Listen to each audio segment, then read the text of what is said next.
Di mana? Harga 1,500 ada tak? Masih belum tu ada? Tak apalah, nanti saya datang lagi. Okey, baik. Taklah. Aku tak kira. Aku nak juga phone baru. Aku Liana. Aku pelajar target sekolah. Aku ada visi dan misi yang perlu aku capai. Ini kakak aku. Dia yang jaga aku sejak mak dan ayah kami dah tak ada. Aku sayang dia ketat-ketat. Walaupun dia suka arah aku itu, ini. Dan yang paling aku geram. Duit raya mana duit raya? Baik kat akak. Cik Asyik minta duit raya. Pada tahun lepas lagi minta duit raya. Alah, bagi je lah.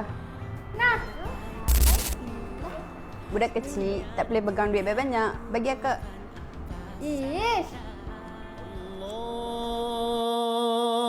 الله أكبر الله أكبر الله. Alah. Nah. Mula nak ambil macam ni.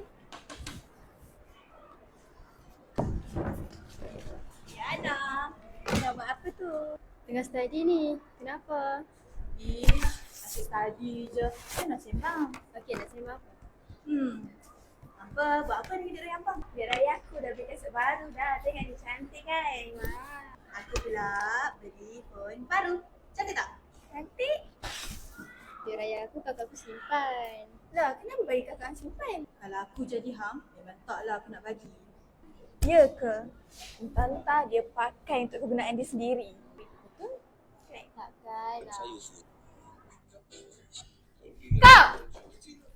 1, 2, 3. Ni semua mesti hang boleh pakai duit aku kan? Duit aku lah, pasal apa? Tipu lah hang. Tiap kali aku dapat duit je, mesti hang ambil.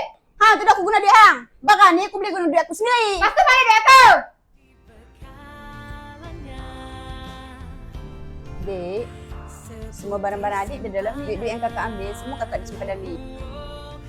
Adik kan nanti nak semua belajar. Adik bolehlah guna duit ni. Oh, ya. Adiknya kakak ambil je adik. Tengoklah kakak tak ambil pun, semua kakak simpan dalam ni. Kita dah tak ada mak ayah. Nanti bila adik nak belajar, senanglah pakai duit ni je. Kak, adik dah habis belajar. Terima kasih Kak sebab simpan duit adik. Kalau kakak tak buat macam tu, mesti adik tak dapat habiskan pelajaran ni kan? Terima kasih untuk semuanya kakak.